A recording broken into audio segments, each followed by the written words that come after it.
Hi, everyone. I hope you are enjoying your time with us today at Google I/O. A car is a deeply personal item for many people. Wouldn't it be nice if you could talk to it in the same way you can with your phone? Thanks for joining us in this session where you'll learn more about how Google Assistant is making that possible. My name is Aileen Delisay, and I lead product partnerships for the Google Assistant. My team works with partners and developers like you to explore new Assistant platform features and build truly assistive experiences across many surfaces like auto. I'm based in London and have been at Google for 9 years. With me today is Jessica, who is a developer relations engineer, and Chen, who is a partner engineer. Let's jump right in. Despite changes in driving behaviors in the last 2 years, our users still spend a lot of time in their car, with over 1 billion cars on the road. Google Assistant wants to be there and be helpful where our users are. For over a decade, Google has invested deeply in automotive technology, from designing products that help users in the car with Android to enabling users to get things done while keeping their eyes on the road with Google Assistant. With the flexibility of Android and thanks to developers like you, we've been able to bring the helpfulness of Google Assistant tailored for every drive, regardless of the type of car. Whether a user has an older car, is looking to stay connected in their current car, or is in the market for a new car, we have 3 main product experiences to help users on their drive. First is Assistant Driving Mode, which lives on the phone screen and allows drivers to get things done on their phone with their voice without leaving Google Maps. Second is Android Auto, which allows you to connect your phone to the car display. The third product experience is Android Automotive OS with Google built in, where Android runs directly on the car, powering the infotainment system, as well as giving drivers access to their favorite apps directly on the car display, without the need for a phone. We'll focus on the latter 2 experiences in today's session and demonstrate how Google Assistant enhances the Android for Cars experience with voicified apps.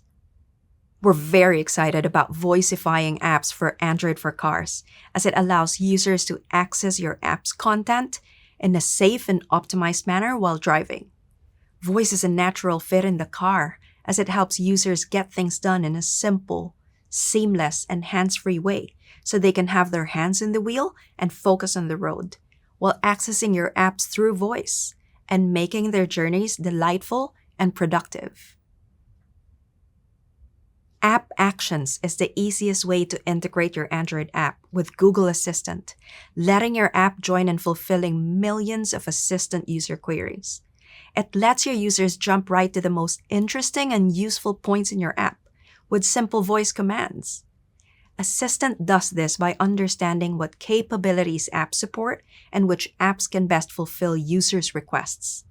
If you're interested in learning more, check out our session on how Google Assistant's architecture powers voice features in your apps. Today, we'll start off with an overview of building for Android for Cars and of App Actions. Then, we'll do a deep dive on how Google Assistant's App Actions can enable voice control for Android Auto apps and how it can display Android widgets on Android for Cars. Here's Jessica to get us started on an overview of building for Android for Cars. Thanks, Aileen. Hi, I'm Jessica. Let's do a quick overview of building Android for Cars. We recognize that it's not easy to develop apps for cars, given the various form factors and input methods, on top of the overarching focus on driver safety.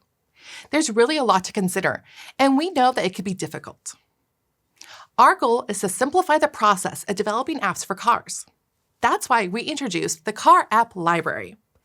This allows you to write your code once and makes your app available across both Android Auto and Android Automotive OS. The user interface is designed with driver safety in mind, which in turn helps you build apps that are safer without needing to become an expert on driver safety. And voice is an important form of input in cars, so apps built with the Car App Library enables you to have seamless integration with voice assistants. Unlike phone and tablets, where you get flexible control over an app using the touchscreen, in cars, we are providing you with predefined templates that were carefully built with driver safety considerations. Our approach is to expose relative templates to you according to your app's category, and over time build a cohesive library that allows for even more customization. We started that journey for the car app library with navigation, parking, and charging apps. Let's walk through the architecture for a car app. When your app is launched in the car, a host application running on either Android Auto or Automotive OS will connect to a car app service that you will extend. In the car app service, you will override onCreateSession, which returns a session instance corresponding to the correct connection to the host. The session is responsible for returning the screen instance to use the first time the app is started by overriding onCreateScreen. Then each of the session screens will implement onGetTemplate, which returns a template object representing the state of the UI to display in the car. The template will be fed to the host application, which will render the UI for you.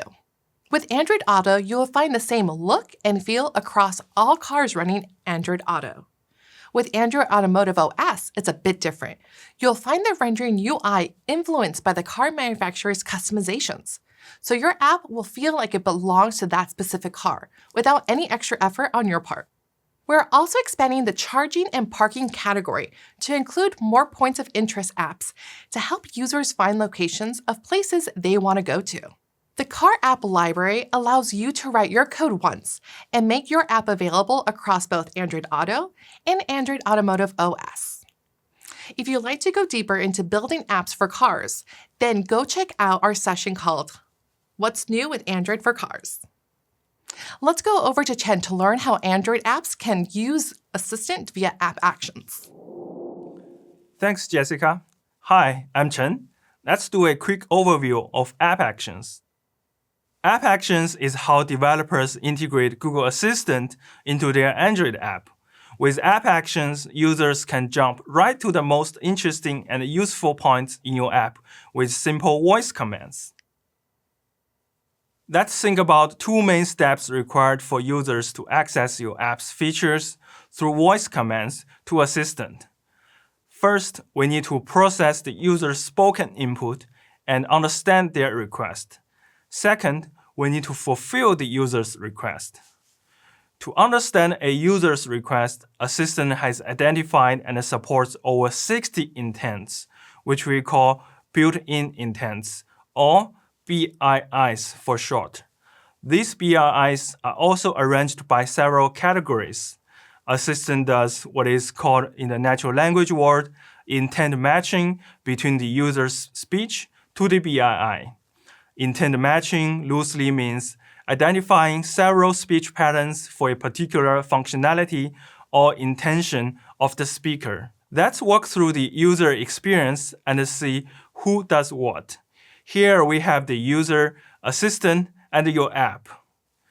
Google Assistant will process the user's input using natural language understanding, or NLU for short. Assistant will do intent matching and pull parameters supported by that intent. BII understand that there are different kinds of charging stations that someone could ask for, like address, name of location, etc. This information is added as a field of the BII, so the app can provide exactly what the user wants.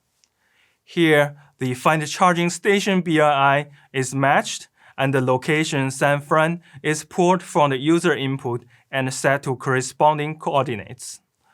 The app is triggered with this data and opens the app to a map or list of charging station options.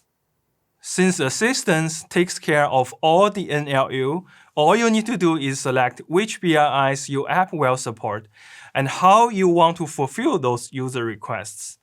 You can use Android intents and deep links to launch your app as fulfillment, or use a widget for inline fulfillment for quick responses, which will be covered later by Jessica. Now, let's look at how App Actions work across Android for cars. App Action integration on Auto works for Android Auto and Android Automotive OS. The Auto app needs to be built with the Android for Cars car app library that we mentioned earlier. At this time, App Actions on Auto supports BRIs that are relevant to on-the-go use cases. Find parking and charging. On screen are a couple BRIs with matching example queries.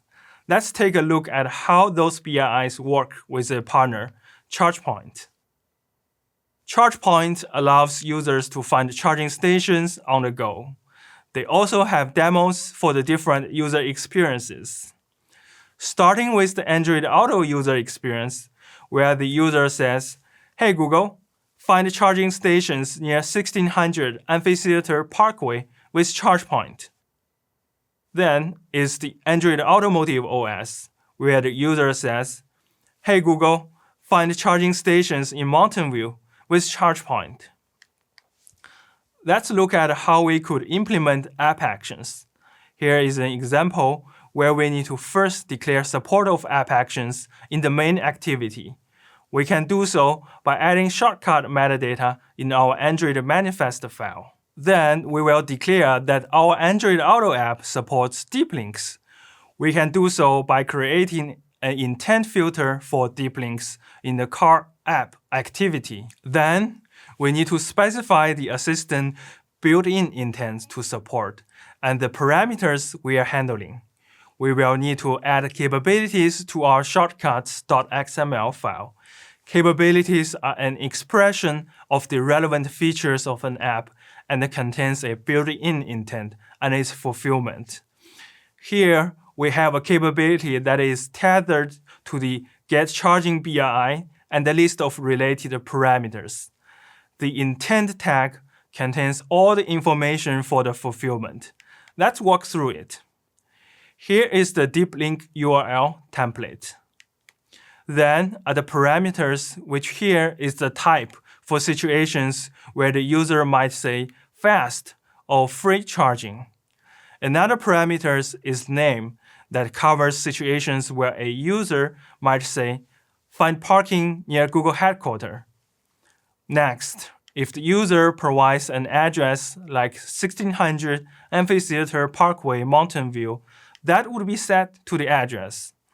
Finally, for situations where the user provides the latitude and longitude, or Google can pinpoint to the latitude and longitude, you can capture it too.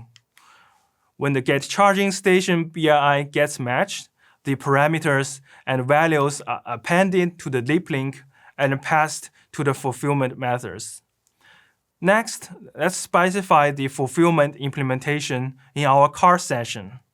If a session is not created, an intent to start the app will create the session and pass the intent in the onCreateScreen method. If a session is already created in memory, the session will reuse the same intent and pass the intent to the onNewIntent method. Here is an example of how an Android app gets the value of getCharging station deep link when creating a session. The deep link contains all the parameters matched by the BRI, so the app can act on what the user said.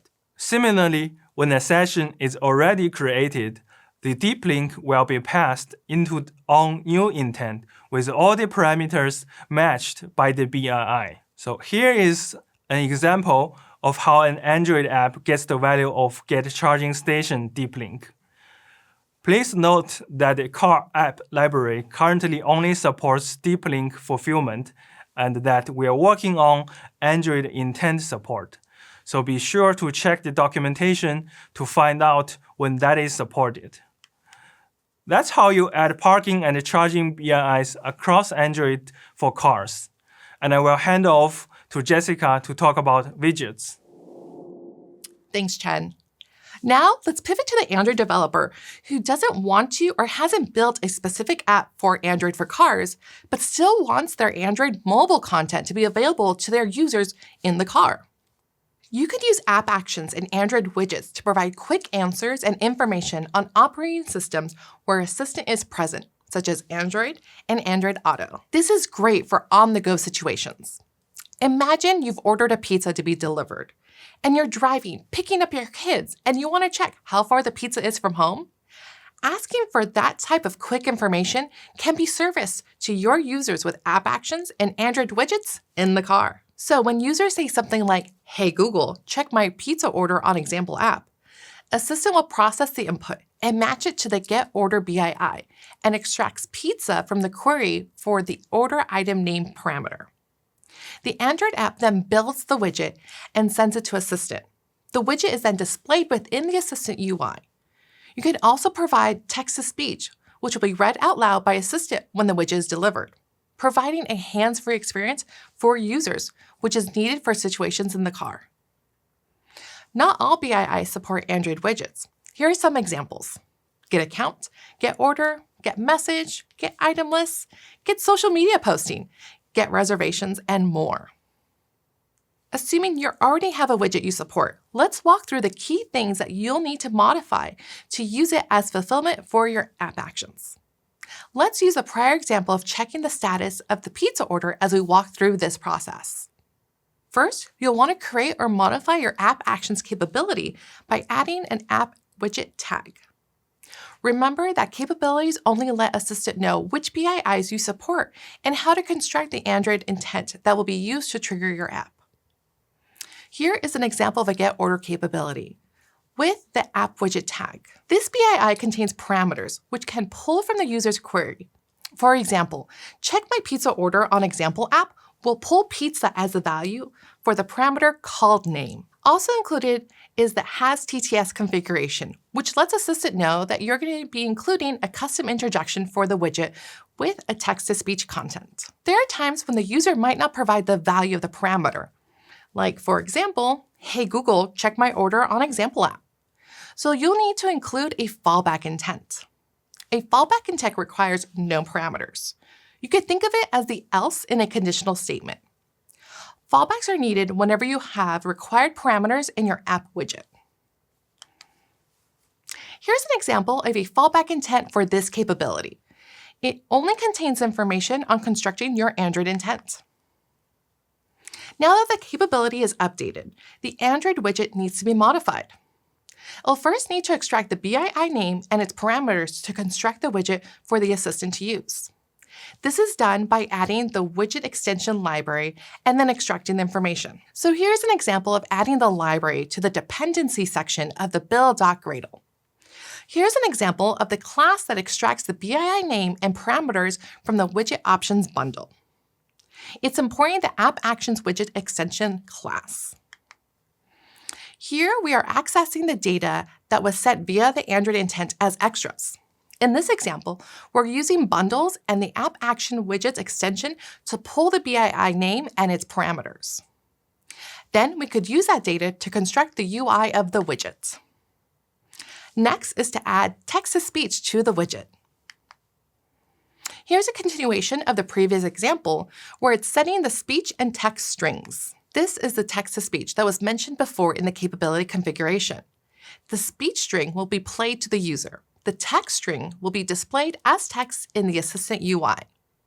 You may want to use two different strings due to the differences between written and spoken language.